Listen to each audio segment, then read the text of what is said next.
嗨，大家好，我是坦平树。今天是2025年5月24号，这一期咱们聊一聊新能源汽车。现在已经到了关键的时候。去年咱们就说，接下来是新能源汽车主机厂商开始爆雷的年份了。这个很多网友应该记得，实际上从去年开始，新能源汽车厂商爆雷，这个雷声也是此起彼伏，雷声不断。但是都是一些杂牌厂商。主机厂商爆雷也有，但是不多。那去年年底到今年也有好几个主机厂商爆雷。你比如说哪吒汽车，还有什么吉利和百度合资的叫什么极越还叫什么，总之这个名字非常多，我也记不住。你方唱罢我登场，像走马灯一样，很多品牌爆雷的时候才被人知道，所以也不能怪我记不住。我对这些品牌本来就不太了解。为什么说是新能源汽车爆雷年呢？爆雷肯定指的是主要厂商。咱们说房地产爆雷，为什么是以恒大为标志呢？在恒大爆雷之前，很多房地产企业它也倒闭了，这从来没人说房地产要爆雷，所以叫标志性事件。这个行业里面非常有影响力的一些标杆性的企业，它的倒闭，它的现金流断了，叫爆雷，那么就标志着这个行业出现拐点。那么恒大爆雷威力大家都看到了，接下来进入新能源汽车产业爆雷，这个是不是危言耸听？虽然现在很多新能源汽车企业已经是进入雷区，或者是正在爆雷的路上，但是不是意味着新能源汽车产业就要爆雷呢？咱们作为局外人，我连消费者都算不上，因为我没有新能源汽车，没有个驾驶体验，我只是坐过打网约车经常能坐上新能源汽车。那我们说的不够权威，我们只是通过一些报道，通过现象去分析，而且经常也是对比着房地产行业去分析，难免这个不够全面。那今天咱们看看行业里面的大佬他是怎么看待的。最近这个长城汽车的老总叫魏建军，他在接受新浪财经 CEO 叫邓庆旭采访的时候，有个叫求是节目，这个节目就非常炸裂。这个长城的老总魏建军在这个节目里面，那简直就是火力全开，对准了新能源汽车产业。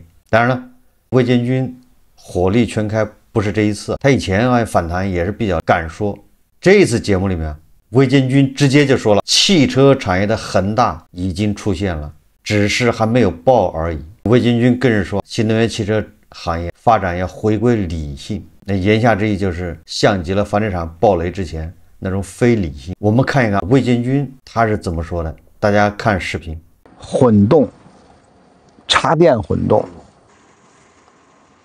纯电，那就是我听懂，就是我们中国的汽车产业，如果站在全球角度，应该不仅仅是一个纯电动的应该全动力发展，服务全球。我们原先说的换道超车也好，其实只是一部分。应该是换道超车、弯道超车，包括我们在正常的正面 PK 都应该有的一个局面，这个是健康的。你比方俄罗斯，你让它发展电动车，它寒冷，它不适应啊，是吧？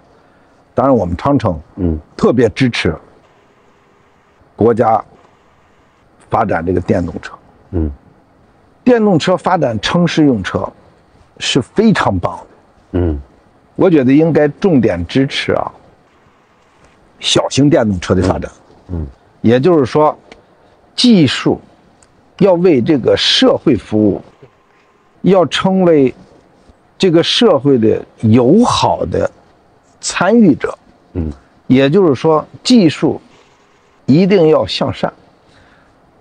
我们国家提出双碳，高质量发展，高质量发展就是对环境友好。我们的小型电动车走向全球，我认为都是有很多机会。有很多机会。魏建军提出的技术向善理念，正在引领中国汽车产业走向更加健康理性的发展道路。然而，一场更严峻的危机正在暗流涌动。当价格战击穿底线，中国汽车产业将面临怎样的生存考验？让中国汽车真正赢得全球市场的尊重，是如今行业无序内卷困局下无法回避的必答题。我们回顾我们的前2次采访啊，其实发现魏总说的话呢，后来在国家政策层面呢，其实也有一些反应。国家呢，在很多文件里面也都专门提了汽车行业要反对这种不良的、无序的、恶意的内卷。那这种情况这么提完之后，没有什么改善吗？我看到国家的改变啊，我们也非常的高兴和欣慰。但是还有很多呢不遵守商业规则的竞争，你比方说无限度的逼使供应商降价，所以现在逼的这个供应商的生存环境啊也非常差，还有很多，比方说拖欠供应商货款回款将近1年的时间，供应商怎么去生存？主机厂它也在偷工减料，甚至啊，在这个安全上，汽车安全、汽车寿命、汽车可靠性上，是吧？有些产品都是从20、23万，这几年这个产品降到12、13万。什么样的工业产品能降10万还得到质量保障？这是绝对不可能的事儿。其实就是消费者有一个误解哈，就是我买了便宜车我得实惠了，但我听你这么说，好像我买了便宜车，其实我是买了个隐患。我觉得现在应该发明一个新词儿，以前吧叫老车主背刺，现在不是了，现在应该叫新车主背刺。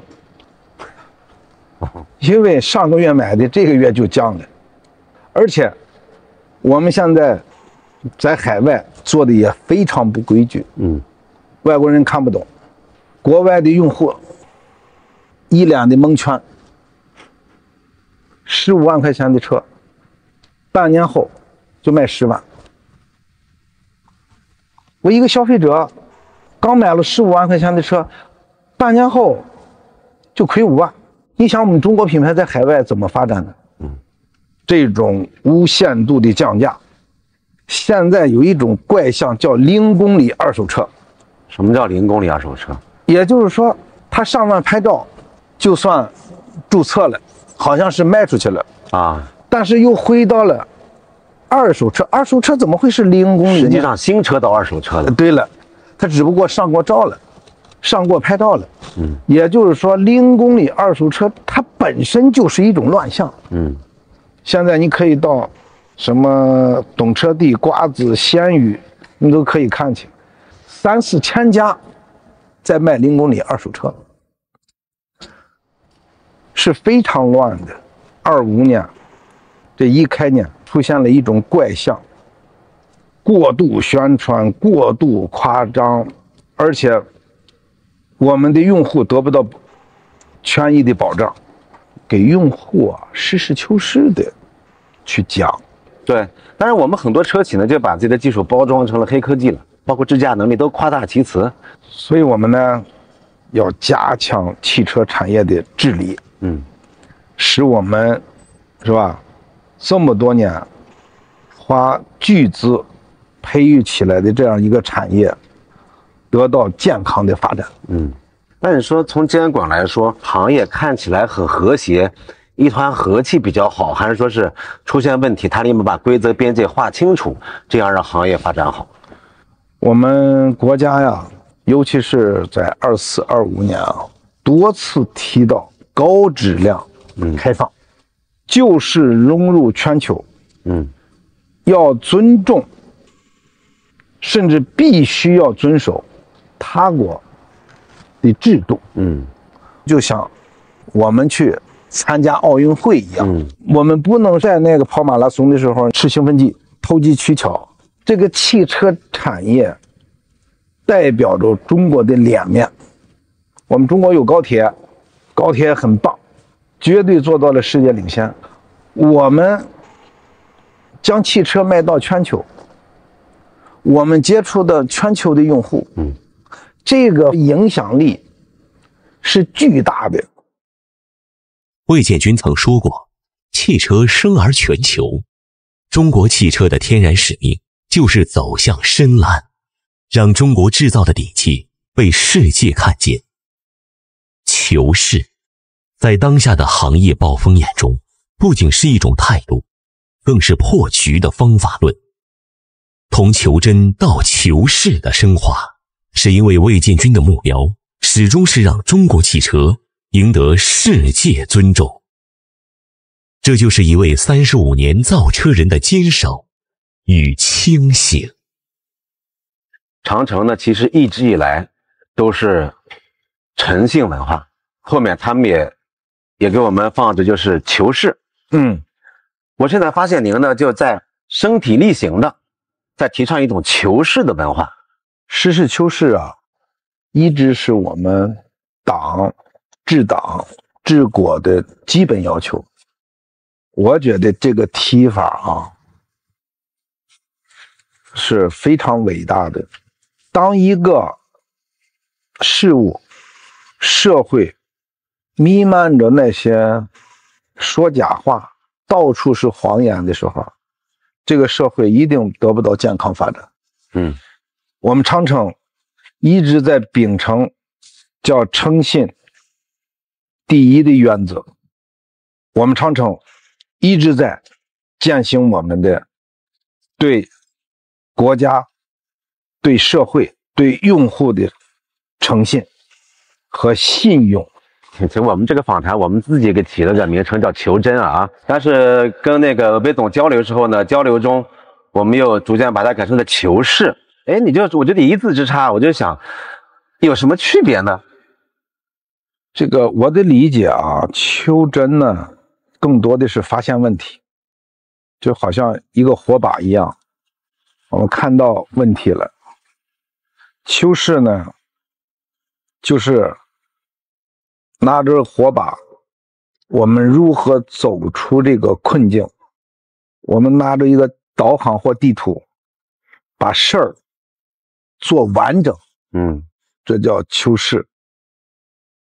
我觉得你这个激情呀，就跟你那汽车发动机一样，一直是激情澎湃，好像是一种责任，也好像是一种挑战，就责任的驱使。对，这个责任既有是企业的责任，也有行业的责任，还有社会的责任，乃至中国制造在海外发展的责任。就你这么多年坚持说一些别人不敢说的一些大实话、大真话，一路走来，你会不会觉得很孤独？没什么孤独的，我觉得很好，真的，我根本就没有做什么惊天动地的事儿，我只不过做了一点良心上让我能过得去的事儿，把车做好。我觉得这是我分内的事儿吧。或许从外人看，直言不讳的魏建军是个孤独的先行者，因为当同行在流量狂欢中追逐销量神话时，当放血式降价成为行业常态，他却依然坚持有质量的市场占有率。这种信仰源于他对造车的敬畏。汽车不是快消品，而是承载着用户生命安全的责任闭环。但魏建军并不孤独，他的呐喊正在唤醒更多同行者的共鸣。中央政策频频剑指内卷式竞争，当僵尸车坟场堆积如山，印证了他二手车如废铁的预言时，当主机厂倒闭，消费者售后无门时，那些曾被行业乱象所伤害的消费者逐渐明白，真正的守护者从来不是击穿底线的狂欢者，而是像魏建军这样甘愿在寒冬中点燃火把，寻找出路的人。在魏建军看来，一辈子专注做一件事是幸福，更是沉甸甸的责任。他明白，每一辆驶向世界的中国车都承载着国家制造业的荣誉，肩负着民族工业时代变革的伟大使命。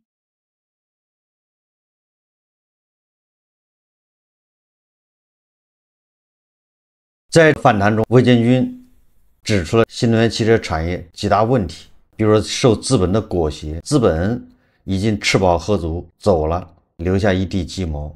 第二个，谈到了国家补贴，补贴总有结束的时候，产业政策总有调整的时候。第三个，讲到内卷，现在新能源汽车行业无序竞争，各种内卷，什么要求经销商降价，以次充好，降低质量，不重视安全，因为你内卷嘛，你成本要降，一辆车成本都是几万的、10万的往下降，那只能导致以次充好。第四个讲的就是新能源汽车里面造假、弄虚作假，销量什么0公里二手车。当然了，魏建军还说了一些其他的，这我听完之后，我的印象比较深刻的就这几点，所以我来谈谈我的感受。魏建军这个人，我对他了解不多，看的很少。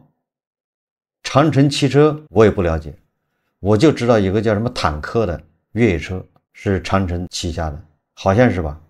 因为以前刷自媒体视频的很多自媒体博主喜欢开什么长城，所以我有点印象。坦克啊，这个还刷到过魏建军本人，据说很喜欢骑摩托车，他是一个摩托车玩家，在一众汽车大佬里面，他也比较特殊，给我的一些印象。我还记得一个什么，我记得应该是23年还是22年，长城汽车魏建军实名举报啊，而且打官司，在网上闹得沸沸扬扬，就告有一个车企什么油箱造假，这还有一个专有名词，大家感兴趣可以去查一查。我记得反正是个油箱，那个油箱什么常温油箱还是什么高压油箱，总之啊玩这种概念。这个长城汽车的魏建军气不过，觉得这么糊弄消费者不是个事，所以他拍案而起，要揭穿这个弄虚作假。好像这事到现在也没个说法，所以我来谈一谈我对新能源汽车的一个看法。当然没有魏建军这么专业，我们一直强调我们是叫分析现象，不是真的分析这个行业技术什么实际的数据，我们只是通过观察，通过场景分析啊，通过现象分析，然后借用别的行业。首先一个关于补贴，我认为补贴实际上就是国家对这个行业的一个政策，对这行业的一个规划。这让我想起了恒大为什么会暴雷呢？恒大暴雷直接表现肯定就是现金流断了，他没钱了。那是怎么导致他现金流断了呢？大家也知道，他暴雷之前并不是说房子卖不掉，那个时候大家都是头脑发热，都是七大姑八大姨借钱，银行贷款不让我贷款，我想方设法的提供假材料，假离婚，不是没有购房资格吗？对不对？通过假离婚去搞购房资格，大家都玩命去买房。在那种情况下，按理来说这房子不难卖，回款也比较快。那现在不行了，现在你房子卖不动，所以是两种情况。那为什么它会爆呢？即便恒大爆雷以后，2022年、23年还有很多人去买房啊。所以我认为实际上是国家政策发生重大变化。从2016年开始，2017年就不停的出台政策，说房子是用来住的，不是用来炒的，房住不炒。那个时候都已经变成一个顺口溜了，是什么3条红线。压降，要求金融机构给这些资产负债率超过多少的不能贷款了，这个是政策信号非常明显。但是这个房企还有炒房的，可以说叫醉生梦死，他对这些置若罔闻。当时有一句口号叫大而不能倒，是不是大家都相信这个？认为它这么大，如果倒了，那整个行业就毁了。怎么样？虽然说对了，恒大一倒确实是标志性事件。但是你要说大而不能倒，非得救它，那恒大就是没救。所以你看，首先是政策出现转向，政策一出现转向，实际上这个恒大房地产行业它的未来的命运就已经定下来。这只是我估计没想到就这么惨烈而已。制定政策的人以为这个房地产能够叫软着陆，没想到是脸朝下，这个恐怕是违背初衷。但是房地产它就是出现拐点，所以说我们通过房地产，我们也看到新能源汽车。那新能源汽车什么时候标志政策会出现拐点呢？我认为就是补贴。什么时候它取消补贴，它这么补下去，什么时候是个尽头？就总有一天补贴是要停止的。我觉得恐怕很快。首先一个，我们的新能源汽车现在到欧洲卖到很多其他国家，是不是现在人家反对的声音越来越大？为什么反对？它其中一个非常主要的理由就是你这个是补贴的，所以人家要加税。你这有产业政策，尤其到欧洲，人家就受不了这个，人家认为你这是倾销，所以你新能源汽车往那儿卖，人家就要关税要涨。第二个，咱们现在财政收入越来越少，这种补贴还能补贴到什么时候？新能源汽车已经补贴成一个大宝贝了，而且还不停的在膨胀，你还怎么补贴？所以说，我觉得这个补贴的政策，就是国家的新能源汽车政策恐怕要发生调整，它不会补贴了，它鼓励那种叫什么高质量发展，把这些泡沫、虚假的、低质量的，要让它自己被淘汰掉。借鉴房地产的这经验，我认为新能源汽车产业主机厂什么时候暴雷，跟这个政策息息相关。它退出补贴，这是必然的，只不过说是哪一天退出，怎么退出，这个不太好说。快了，这是第二个说的内卷。关于内卷，它不是新能源汽车一个行业的事情，在咱们身边什么行业都在内卷，这个大家也理解。我觉得内卷的根本原因，归根结底还是咱们说来说去是低端制造业，没有什么核心技术，没有什么科技含量。或许你跟印度比起来，你跟非洲比起来，你有先发优势，但是咱们自己跟自己比起来，你会的我也会，你会抄我也会抄。保时捷它那个外观专利一到期，我就把它抄了，我一抄我还申请个专利，你们就不能再抄了。再抄你那说抄我的，你说有什么技术含量？对，我在很多节目一直说，咱们新能源汽车的，你非要说有什么技术含量，那就是它营销它是技术含量。新能源汽车一个比一个能吹，营销搞流量，这个是它的核心科技。你还有其他核心科技吗？马斯克前2天说他 FSD 他好像要开源，要给别的厂家用，欢迎大家用，大家可以看马斯克的采访的报道去。所以你没有核心技术，你没有什么特色，真正的护城河，别人没有办法模仿，或者没有办法去通过模仿来超越你没有这样的东西，那变成大家都是极致的卷。所以说我觉得内卷主要是没有科技含量。那英伟达怎么不用卷？苹果怎么不卷？人家就定个价，就这价格卖，你们爱买不买？那英伟达不也是吗？自己定个价，你们爱买不买？你看看我们无论是新能源汽车还是其他的产业，甚至连那个超市，它都是没有什么核心竞争能力，它都是靠吹，靠这种营销，靠故弄玄虚，它没有实际的这种自己有3把刷子，打铁还需自身硬。所以你看，它表面上看着风光，实际上它根本就走不出那个4线城市，它就没有办法跟山姆去拼一下，说我也全国开店，我非把你山姆给 PK 倒。他做不到，他反过来宣传，他说我有大爱，我不能去全国到处去开店，把别人都卷倒了，我也留出什么市场空间给别人或给别人，那你就没法弄了，对吧？你看看像不像新能源汽车，是不是也是这个样子？所以说卷主要是没有核心科技，没有护城河，没有真正的杀手锏在手上，会的都是一些大陆货，会的都是一些吹牛。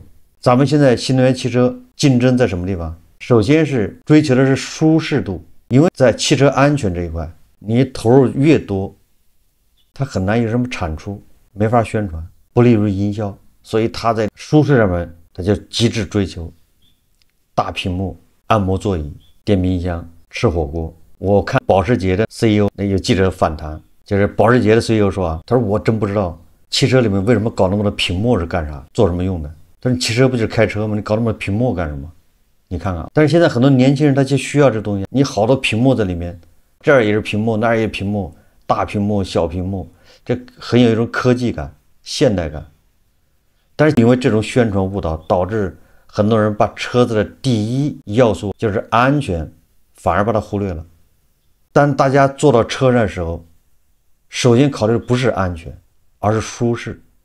这一下，所以新能源汽车事故频发都是惨剧，我想跟这是有关系的。我们作为开车的人，你一上车，首先是有一种敬畏之心的，这个叫警钟长鸣，牢记安全。俗话说得好，越是老司机开车胆儿越小。你不能否认，这新能源汽车通过这么一改造，它过度的宣传舒适、科技感，所以说导致开新能源汽车这车手，他往车上一坐，所以他这种对安全的追求，那肯定是淡化了，大家自己体会。所以这些新能源汽车厂商就开始卷这些舒适，还卷什么？还卷就是投其所好。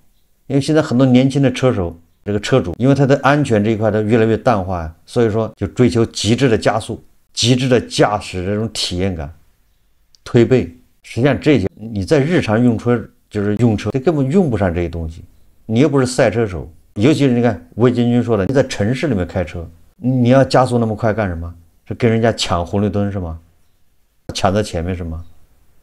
你看看现在很多厂商就极力的这追求什么100公里加速3秒几秒，你说你又不是开飞机，所以你看是不是就老出事？说来说去，他通过这些功能的宣传，这种过度营销，实际上都是在淡化对汽车的这种安全关注度。这玩意儿跟手机不一样的，你手机随便吹，反正它死不了人。那汽车不一样的，汽车还是要安全的。这是我说的，光是卷没有科技含量，它就开始卷舒适度，没有科技含量，所以它就卷这些年轻人比较关注的加速。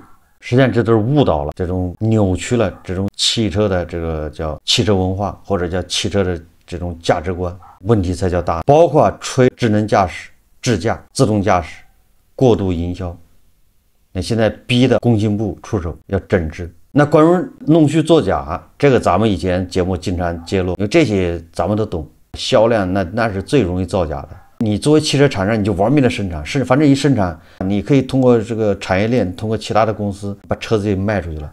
所以你有的厂商车接连在爬坡，一个月比一个月卖得多，超过特斯拉，那易如反掌。为什么？因为它太会卖了，0公里二手车都出来了。它实际上就通过产业链控制。上下游控制，我自己生产汽车，我下面还有一个通过控股或者通过什么其他的间接持股，或者通过多少，总之你穿透下去，最终还是这个汽车厂商的，他控制了一个销售平台。这边汽车只要一生产完，那边把你所有的车买走，你生产多少买多少，买完之后再去想办法消化，要么去二手车市场0公里二手车，要么是什么？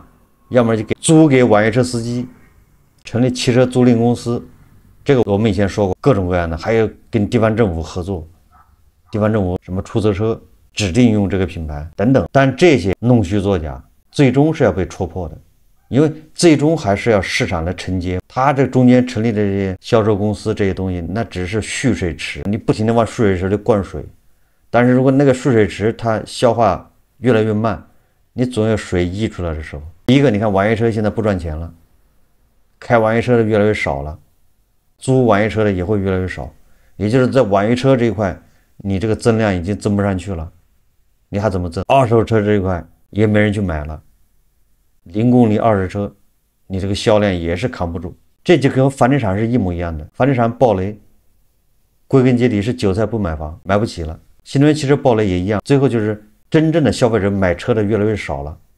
没办法支起这么大的一个泡沫，所以它自然而然的就要破。这些销量造假，咱们现在还有网上很多视频，那些废弃的大楼里面停着那么多汽车啊，都是新能源汽车，都是用来骗补的。算来算去加上补贴，反正厂商就不赔钱或者少赚一点。至于那个车是扔了浪费了还是干什么，它不重要。这就和房地产行业房子过剩是一个道理。如果再加上刚才魏建军也说了，这些主机厂商他还有很多钱是供应商的，通过账期半年1年，实际上他压的是供应商的钱在生产，他要求供应商降价，这个迟早是要爆雷的。最后长城汽车的魏建军虽然没有点名，但是我想说的是哪家企业，恐怕大家心里都有数。汽车产业的恒大这个呼之欲出，那有人就说了，他能不能借鉴恒大的爆雷的经验，避免爆雷，也就是他能不能停下来？停不了，越停爆得越快。为什么会爆雷？我们在恒大爆雷的时候反复强调过，恒大本来是10个缸8个盖子，是不是捂的还挺那个的？只要许老板手一高，捂得快，好像都能盖得住。但后来变成10个缸只有7个盖子了，后来是7个缸只有2个盖子，现在剩3个缸只有1个盖子，你说它怎么盖？盖不了，只有爆雷。盖子减少的速度比那缸下降的速度要快得多，那它不就爆雷了吗？所以新能源汽车产业主机厂也会出现这种情况。好，这期节目我们就聊到这里，感谢大家收看。如果喜欢我的节目，欢迎订阅转发，也可以在下方留言评论，谢谢大家。